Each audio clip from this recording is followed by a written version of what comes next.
berbincang terus dalam isu-isu yang apa saja. Tuan-tuan, dalam Islam ni tak ada benda yang kita tak boleh bincang. Tidak ada sensitif dalam Islam, asalkan berbincang itu berdasarkan Quran dan hadis. Kalau pandangan manusia tak boleh. Dalam masjid nak pandang wani tak boleh. Itu sembang pada kopi boleh. Dalam masjid sandaran kita Quran, hadis, qiyas, ijma' ulama, itu saja. Yang lain itu tidak kita pakai. Kemudian premis perbincangan kita ini seterusnya, seluruh kehidupan beragama ini adalah untuk mencapai kebahagiaan akhirat. Tuan-tuan kena yakin ini. Dalam Islam sebenarnya tidak pernah mengajar kita, Al-Quran tak pernah bagi tahu kita bahawa dunia dan akhirat ini sama penting. Kalau ada ustaz mengatakan dunia dan akhirat sama penting, ustaz itu tak betul. Tak payah suruh ngajar ni, suruh belajar boleh. Tidak ada dalam satu ayat Quran Allah mengatakan dunia dan akhirat ini sama penting. Tak ada. Saya tak pernah jumpa. Yang ada banyak ayat Quran berulang-ulang. Contohnya dalam surah Yusuf ayat 107. Kalau nombor perkataan 107 atau 105 terlari, saya minta maaf, datang tengok nanti. Allah sebutkan waladarul akhiratu khairul lil ladzina amanu waladarul akhiratu khairul lil ladzina taqaw afala taqilun. Negeri akhirat itu adalah lebih baik untuk orang bertakwa. Apakah kamu tak mengerti? Kamu tak faham ke? Yuk, negeri akhirat itu lebih baik untuk orang bertakwa. Saya itu begini. Kalau dalam ayat lain banyak, bal tu'siruna al-hayata ad-dunya wal akhiratu khairu wa abqa. Bahkan kamu ingat hidup di dunia ini hebat, sedangkan di sisi Allah akhirat itulah yang kekal. Sebanyak itu tuan boleh cari. So ini premis yang saya nak sebutkan juga, supaya tuan-tuan jangan terkeliru. Seluruh kehidupan dunia kita ini sebenarnya mesti diarahkan, digerakkan, dicanaikan untuk mencari kebahagiaan. Dan hebatnya Islam ini, dia tidak pula memisahkan kehidupan dunia dan akhirat dalam bentuk kita tinggalkan dunia. Kalau tuan-tuan nak pakai baju cantik, nak pakai kereta besar, rumah mewah, dalam Islam tak ada masalah. Tetapi selagi dibuat berdasarkan kehendak Allah, dia mendatangkan pahala. Kalau tuan-tuan duduk rumah pondok pun konon-konon nak tunjukkan hidup yang sangat taif, sederhana, tetapi dalam tu tak ada sembahyang jemaah, tidak ada ayat Quran dibacakan, dalam itu sembahyang sembahyang sunat tidak dibuat, puasa pun tak dibuat, suami isterinya berderhaka kepada Allah. Walaupun rumah itu buruk, tetap dia merupakan rumah yang menjadi maksiat, tempat maksiat kepada Allah. Tetapi kalau rumah tuan-tuan istana mahal, tapi di dalamnya penuh dengan majlis sembahyang, zikir, tuan-tuan selalu sedekah orang makan, selalu jemput orang baca tahlil, baca yasin, buat majlis ilmu, panggil orang miskin selalu datang jamu makan. Walaupun istana, tetapi istana yang diberkati Allah. So itu Islam, maknanya gerakkan seluruh keupayaan kita untuk mencari redha Allah. Itu yang sangat penting, Dia tidak takjibun. Kita tidak macam agama lain. Setengah tu kalau nak jadi orang baik, kena duduk kuil, duduk gereja, duduk dekat situ. Kena pakai baju kuning saja, tak boleh pakai rasa kulit, tak boleh seluruh dalam, tak boleh apa, tak boleh. Itu agama yang macam itu. Dia ada sikap tertentu yang dia tidak boleh diaplikasikan kepada kehidupan yang natural. Contoh bayangkan kalau agama yang memisahkan kehidupan dunia dan akhirat, kalau nak jadi baik, nak masuk surga dalam konteks agama yang macam itu, dia terpaksa korbankan dunia dia.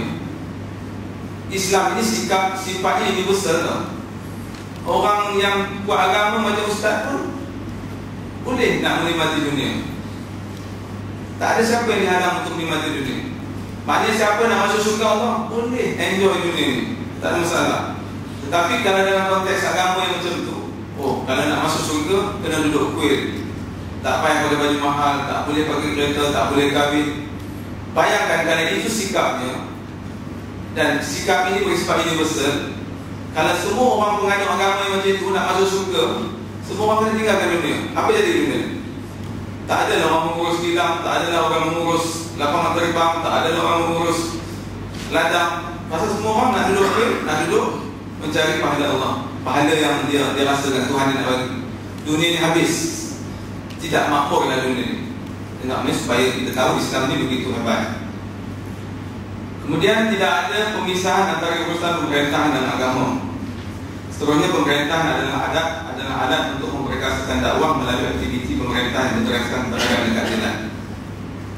Tuan-tuan, hari ini saya nak bincang persoalan pilihan raya yang sewajarnya tuan-tuan menempatkan dia untuk mencari keredaan Allah SWT. Saya sebutkan tadi, apa pun yang berlaku di dunia ini mesti digerakkan untuk mencari keredaan Allah. Ada tak tuan-tuan nak pilihan raya minggu 3 minggu daripada sekarang, tuan-tuan rasa ini tidak ada kaitan dengan Islam? Ini hal dunia. Aku tak kisah. Aku nak pangkas apa ke, aku nak buat macam mana ke, aku nak letak orang ke, nak pujuk orang ke, nak ubut orang ke, aku nak bakar markas orang ke, aku nak bakar bendera orang ke. Tidak ada kaitan dengan surga dan pahala, tidak ada kaitan dengan dosa dan neraka. Aku boleh buat apa saja. Ini pemikiran yang sangat bahaya. Itu sebab ada orang masuk pilihan raya tak dapat pahala, dapat dosa. Pasal dia memikirkan, oh buatlah apa saja.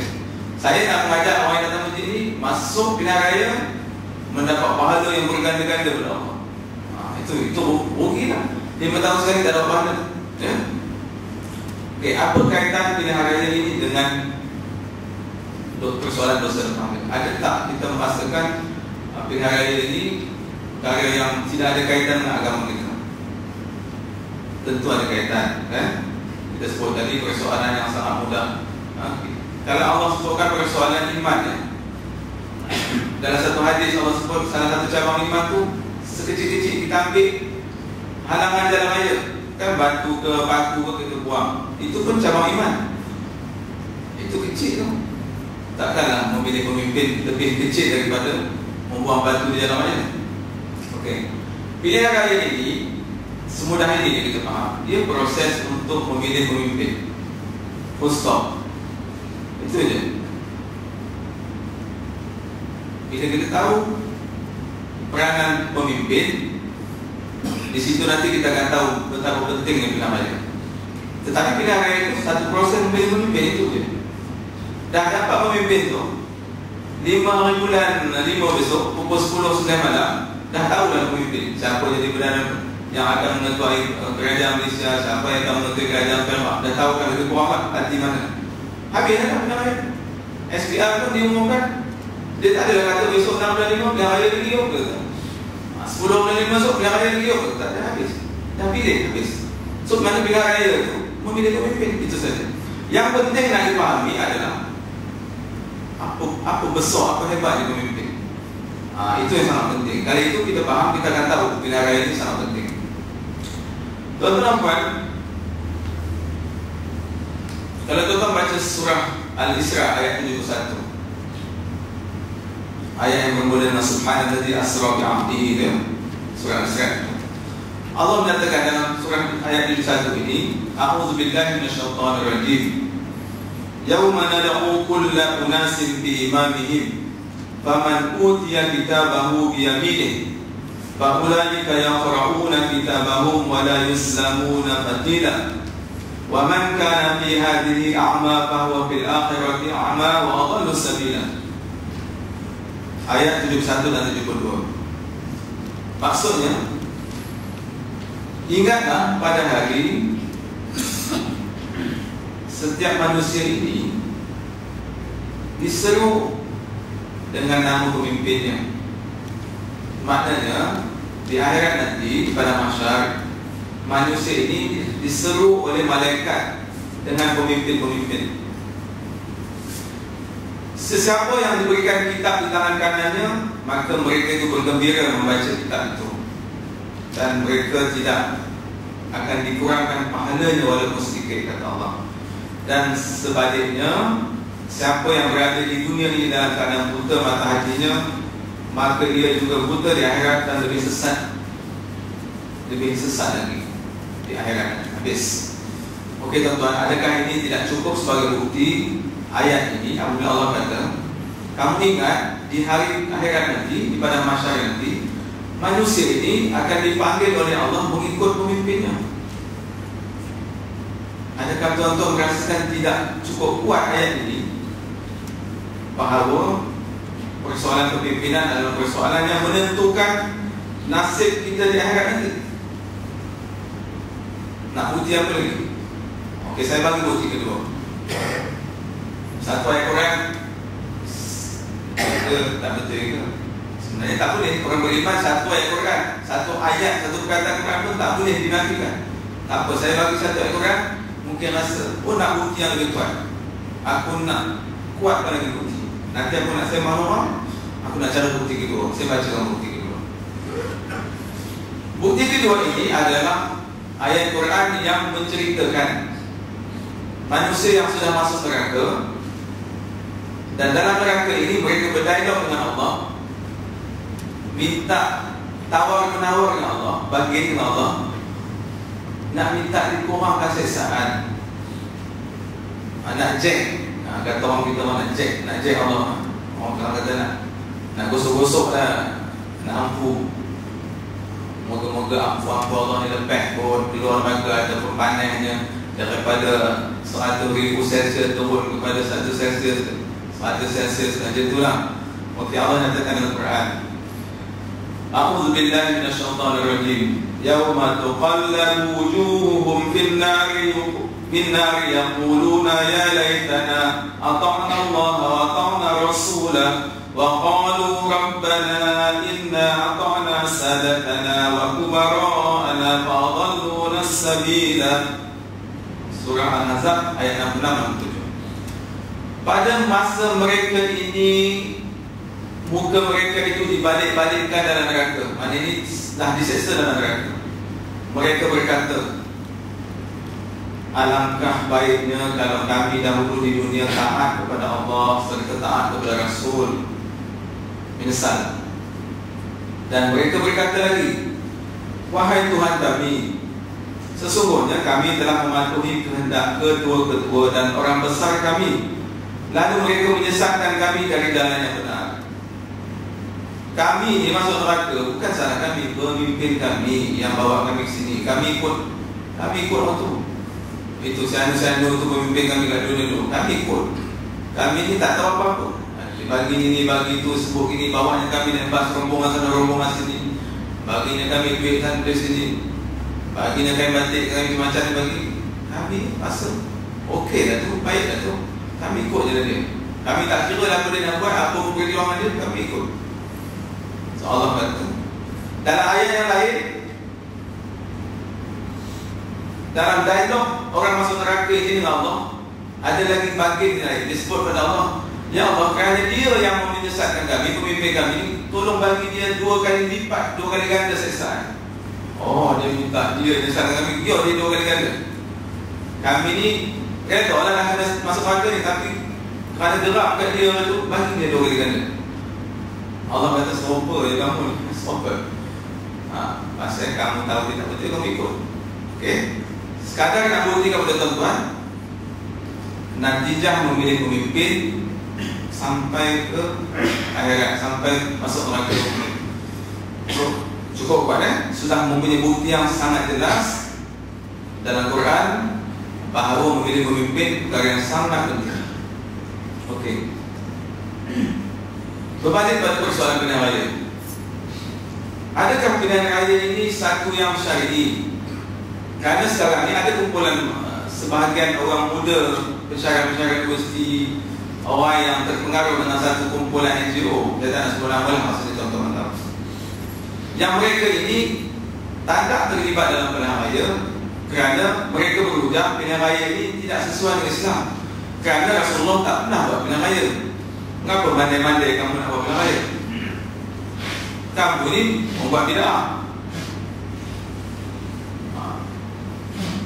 Bayangkan tuan, kalau pilihan raya ni daripada 12 juta pengundi, ada lebih kurang 7,5 juta orang Islam.